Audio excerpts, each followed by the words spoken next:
हमारा नाम गोबर सिंह, हमारे बाप के नाम स्वर्गीय गधा सिंह। बाप का जीते जीते स्वर्ग लगा उतर है। सॉरी पितामा, सॉरी।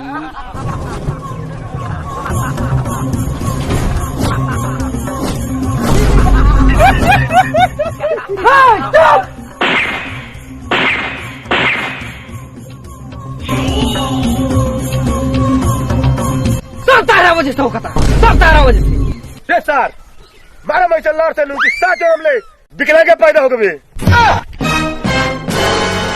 ऐसे बोलता रहो, कितना बंद गैंग का हम सरदार नु बनी, ये हमारे जात में बनी। अन्य तो पुलिया मारा कुकुर पकड़ लो सरदार मोटका उठा गई बा, खाना इसे ठिया गइल बा। ओ यार सठिया गई बा का सरदार वहाँ नीचे आना है। रे साला, बाप हमार, गैंग हमार, सब कुली हमार, ते बीच में चीर के वाला कौन रे? तू सरदार, हम काली तार वफादार। सरदार सुने तो नहीं आपकी साल के गाँव से फसल खराब हो गई बा। सरदार फसल खराब गई बा, कोटा बंद है क्या भाई लोग? क्या मतलब? हमारा मोता तो साफ साफ लोग होता किने लोग होता साला ऑप्टिकल गोदाम के नाम। तो एक 1000 बार समझावल गइल बा कि लोग के बीच में मत कूद, टपर बीते नहीं की मेहनत। गाड़ा सिंह अभी ताबे से मरले बा, तो लेके बढ़ जाई तो तोर गणिये चियर जाई।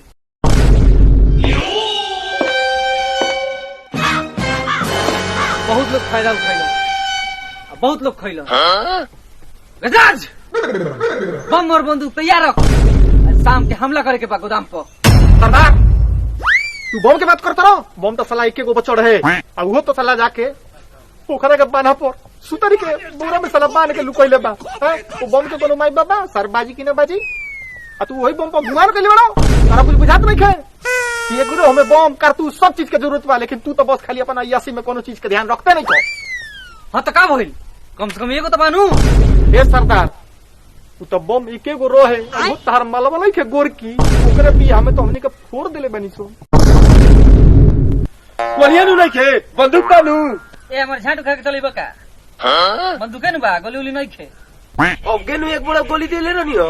बाप रे बुझाता कि 2 दिन पहले ही गोली दे ले रहले हां। बैगन अंग्रेज दे छोड़ के गइल स, एगो पूरा छोड़ के गइल रहन स, इनकरा हाथे लाग गई। तो बुझाता कि पूरा जिंदगी भर वही गोली से चलावत रही है। बतिया बता रे का मतलब गोलियां सबते बेच दे लेका। ये सरदार चला सनी जाओ सदा ने चल बाद में डकैती चोरी होत रही। यहाँ सर खाए पापत होइल बाटे। का बन सरदार? बैठे ना, बैठे ना, बैठे सर।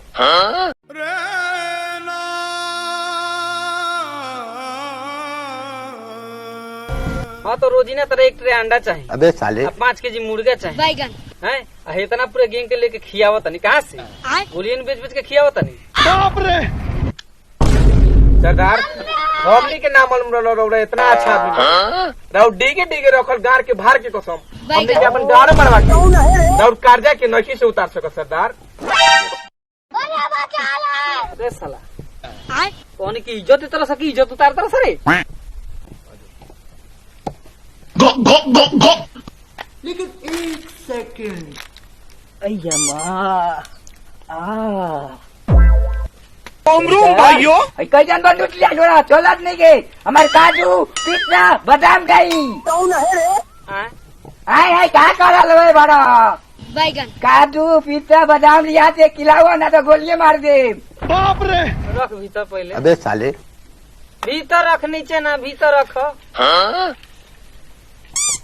तटियाइल बकरे मारले का बाबू ना के मंडी चली तारा से कहियो ना चली। ठीक बा प्रैक्टिस कर। हां छोड़ दे अब चली चल। आदत से लाचार बांस काजू चाहे पिस्ता चाहे बादाम चाहे बैठ लड़चुस्ता दे देना सरदार। ऐसा बोला भी ना आफत बेलो बापू असरवा अलगे कहत तो मीठा गुण का का करो ओकरो चाहिए अहीं करो चाहिए सारी एक बुरा है गोली में से देखो तो 2-4 पीस बचल बाटे। अब वो साला का कोई साल पहले से लिया के रखल बा। लड़ चूसता चाहिए का यहाँ झाट खाए पापत भइल बटे या हुए नु बैठा सिर्फ चुपचाप सोचे दे सरदार लंड चूस्ता के व्यवस्था नहीं के होत। अबे साले लंड पीस के व्यवस्था कर दी ताकि हमने के लूटे में हमने के मजा आ जाए। लंड चूसता चाहिए लौंग लती सही तो ठूस है भितरिया गरमा जीवो अभी चले के बा पहले फैसला कर ले दे। रोम रोम भाइयों कौन होता रे होने कहाँ से दार अरे कौन होता अच्छा उधर उधर लगाओ निशाना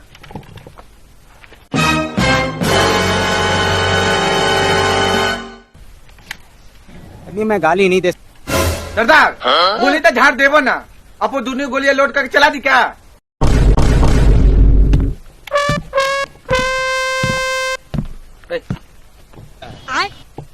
हमारा मालूम है मैं गोली नहीं की तोरो मालूम है मैं गोली नहीं की लेकिन जो हुआ तटी ओकरा मालूम है कि मैं गोली बा ना सरदार तो फिर चुपचाप उठाओ और लगाओ निशाना ठीक जाइल बात तो सही है। कहाँ बा अरे छोड़ छोड़ आगे दे छोड़ हुसैन समय आ गई बा अच्छा गोदाम पर चले के अब हम देख क्या होता है कोई नहीं खानू ना अब हेलो, देखते हैं। हाँ हाँ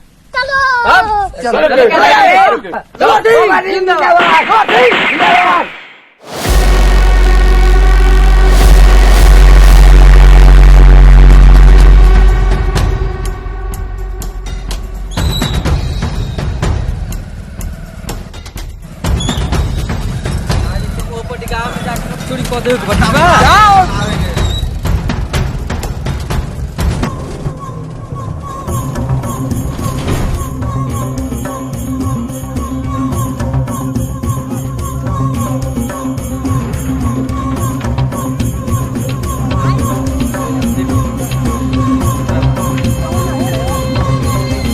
तो है नहीं पहले देख ली घर में कोई बा हो कि ना गोदाम पर बात तो पहुंच सही गए है।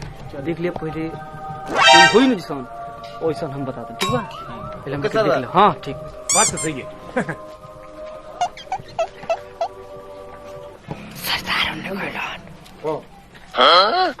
तुझे की बात पता बा बाप रे तुझी से रास्ता नु सरदार के घर फाटे हला बा ये कोई से गरतिये में नानो के धोरे के काटा तो धोली खूंटा तारा कैसे मालूम बा ओकर बाप नु होई हन। अबे साले चलो सरदार खोए जा चल चल चल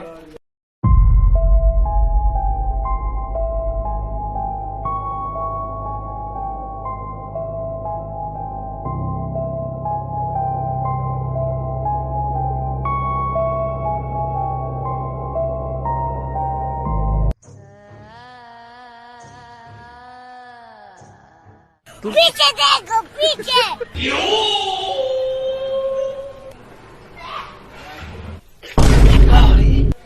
सरदार के तो बात है करियावा के जे तने पेनी में ठंडा लागलनी वो तने ओकर छेनी ठाई ठाई आए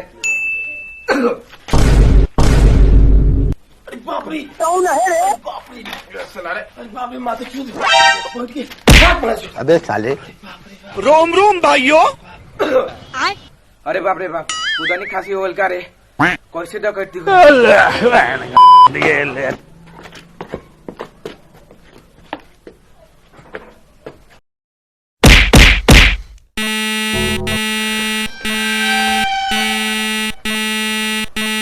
कौन है रे तुम के रात के कम लौकेला ये क्या है का सरदार तारा सचो में कौन लोग लगा है ए, कौन कला सर है नहीं हो नाट वो तो थोड़ा सा मरले रहनी है ना तो दहीने बाएं गोर हो गए लट्टे बाप रे ऐसे चूड़ी लौकता चोरिया यही में करे के बा ना ये अपन डेरा ना हो कहत नहीं हो ई ना हो चल आज मोहिनी बात तो सही है।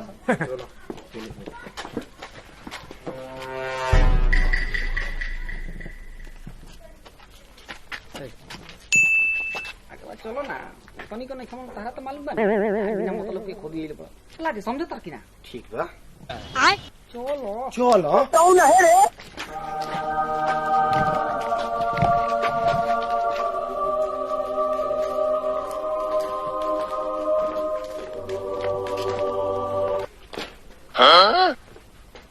अबे साले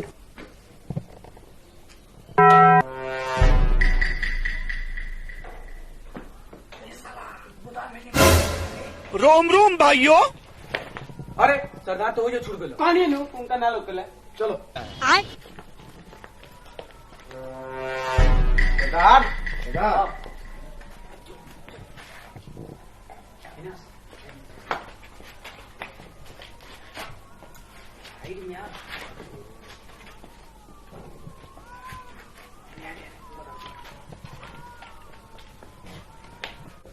तब रेडी बा सुनू ताला तुरी तुरा हैं हाँ खुदी रेडी बनू बाप रे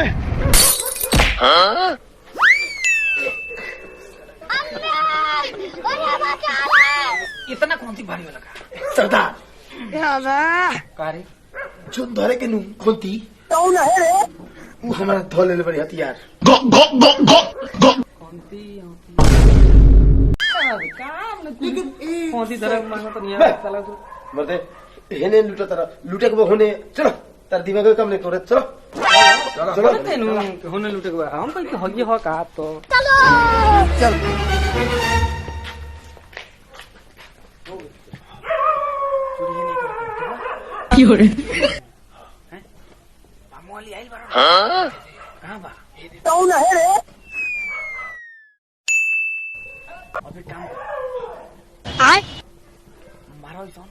ये क्या है साले के पूरा अनाज निकाल के गाड़ी में लगा जाओ बाप रे लेकिन एक सेकंड अबे साले कोशिश कर लो बा मोबाइल फाटल उठल ना लेकिन ये साला कर क्या रहा है यहाँ पे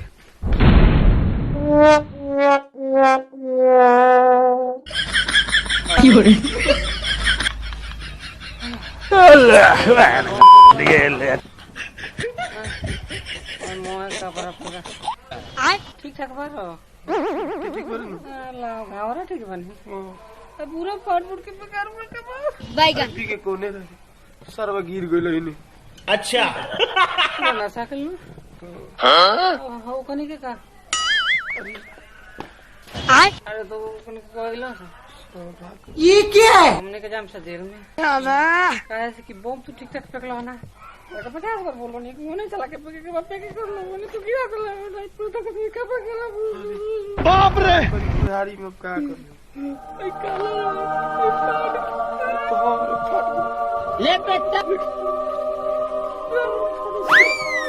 बंदूक ले